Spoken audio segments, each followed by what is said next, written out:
Hello and welcome to Vintage Doll Collector. In this video, I want to share with you my first time participating in the ABC Challenge.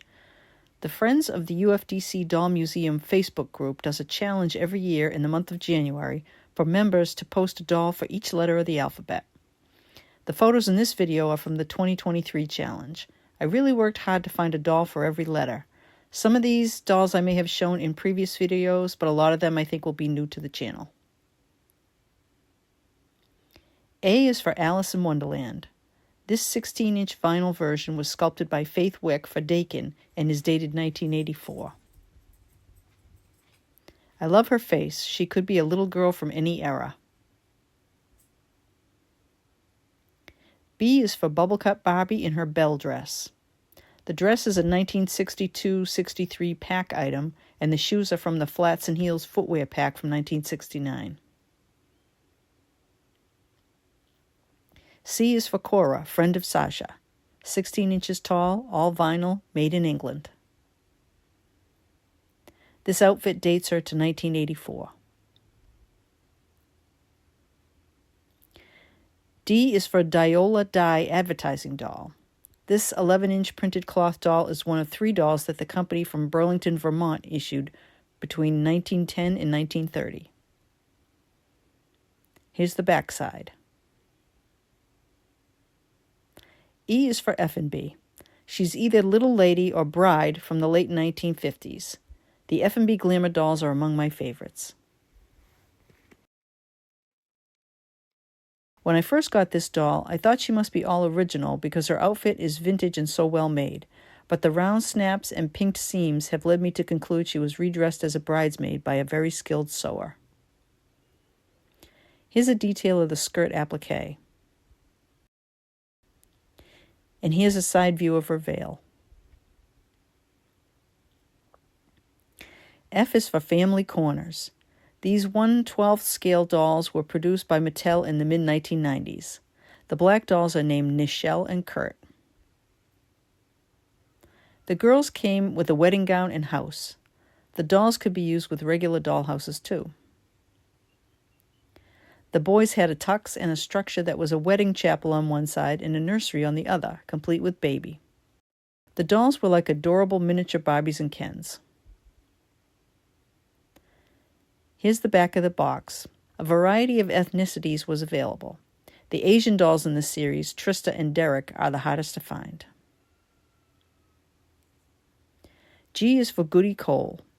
Goodwife Eunice Cole was the only woman ever convicted of witchcraft in New Hampshire. You can read more about her on Wikipedia. This cloth doll is 10.5 inches tall and has a molded mask face with painted features, no hair, and oilcloth shoes. Here's her tag. She was made for the tercentenary of the founding of the town of Hampton, New Hampshire in 1938.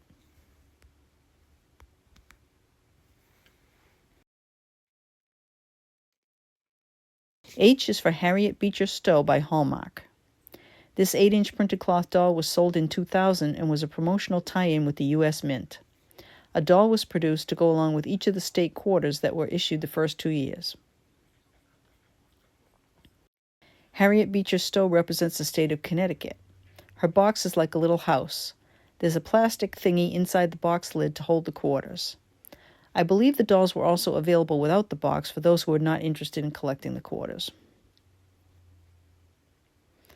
Her tag gives information about Harriet and her influential book Uncle Tom's Cabin, which was the best-selling novel of the 19th century. I is for Ideal. This 21-inch high-heel glamour doll from the early 1960s is a prototype for a doll that was never mass-produced. I love her beautiful face. She was designed by Neil Estern with clothing designed by Judy Albert. She's pictured in the second edition of Judith Eisen's Ideal book in a couple of other outfits. She has an unusual neck joint, not the usual flange or strung joint. The greenish tinge to the vinyl around her neck suggests that there may be some brass hardware in there that has interacted with the vinyl. She has a jointed waist as well and is quite heavy. J is for Jody, another beautiful Ideal doll. She's 9 inches tall and was sold from 1975 to 76. The first year she was called Jody the Old-Fashioned Girl. The second year she was called Jody the Country Girl. She was available in a handful of different outfits. Jody had several play sets, including a living room and a farm. The black version of Jody is hard to find. K is for Ken. The Mod and Malibu era Kens are my favorites. This is Talking Ken from 1970. Sadly, he no longer has much to say, but he still looks good in his original swimsuit and jacket. L is for Lil Imp by Vogue. She was made in 1959 and is 11 inches tall. She wears her original Roveralls outfit. I think I replaced the safety pin. Yes, it's part of the outfit. But she is otherwise original. Made from R&B's Littlest Angel mold, so she's marked R&B. She's a bent knee walker. M is for Made to be Loved. This cloth doll pattern was published in 1955 by the Educational Bureau of Coates and Clark, apparently for school use. My doll that was made from this pattern is 14 inches tall. She was made by Caroline Snow of Warner, New Hampshire in 1966. N is for Nuthead. This lady selling apples was made by Mildred Mather of Haverhill, Mass. She is 10 inches tall and has a cloth stump body.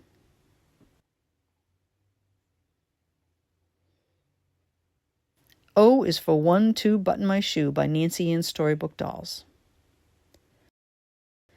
She's 5 1/4 inches tall, painted bisque, jointed only at the shoulders.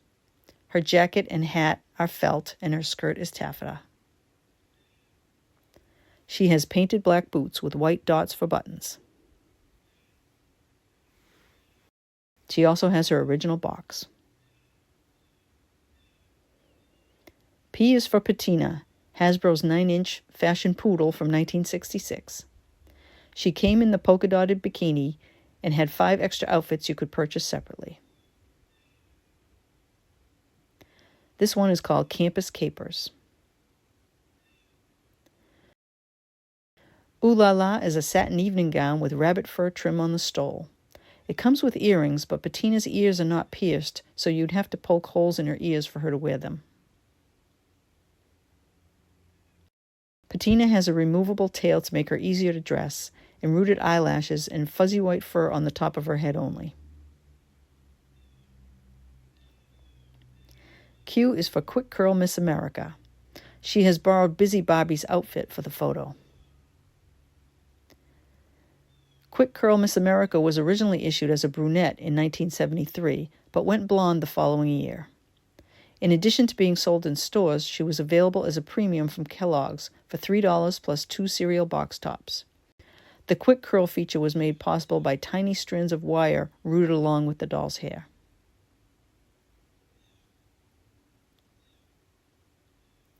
R is for Revlon. My 22-inch doll is wearing a vintage mommy-made bubble dress of taffeta lined with net. She has her original rhinestone teardrop earrings.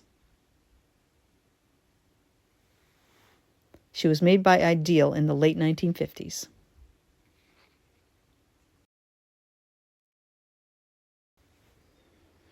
S is for Shackman, the maker of this 5 1/4-inch jointed wooden doll.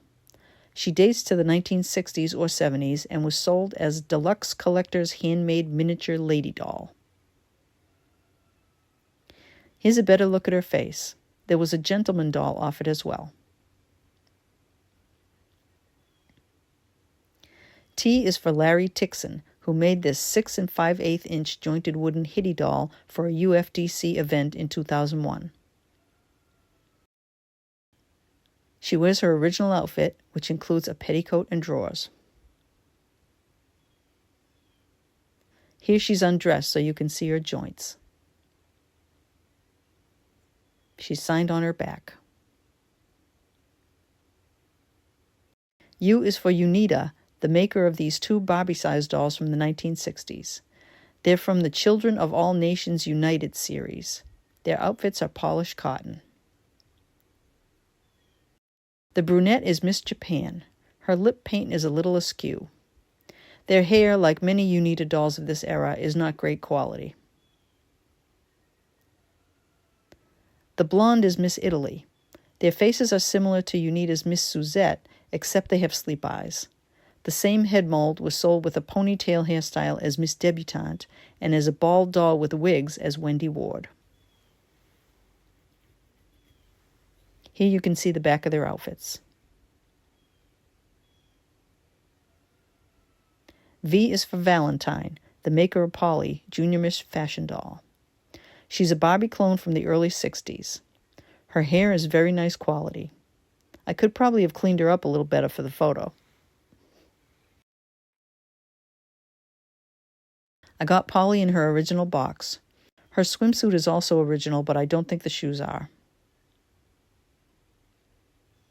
Here's the end of the box. W is for WAC and Waves. WAC stands for Women's Army Corps. They provided support services for the regular U.S. Army during World War II. Women were not allowed in combat roles at that time. These cut-and-sew cuddle dolls were meant to be embroidered before being sewn and stuffed.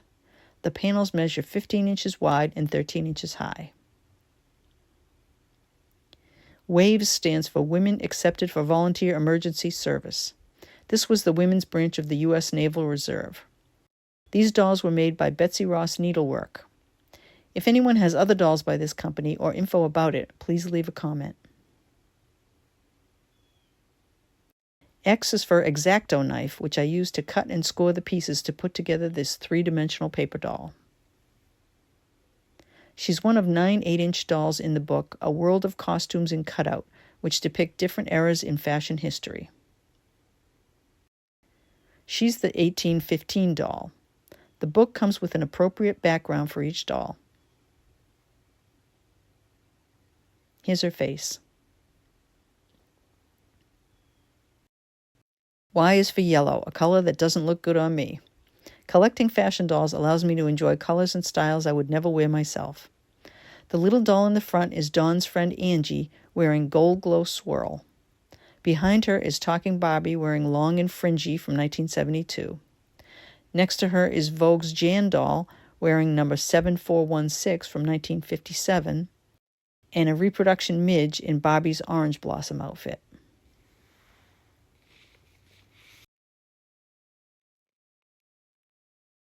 Z is for zippers. I love zippers in tiny doll clothes. Vogue Jeff is ready to zip down the slopes in his ski outfit. Bubblecut Barbie in Winter Holiday and Swirl Barbie in Golden Girl both have eyes for Ken in The Yachtsman. Well, we made it through the whole alphabet. I also participated in this year's ABC Challenge, so look for that video shortly. Thanks for watching and see you soon.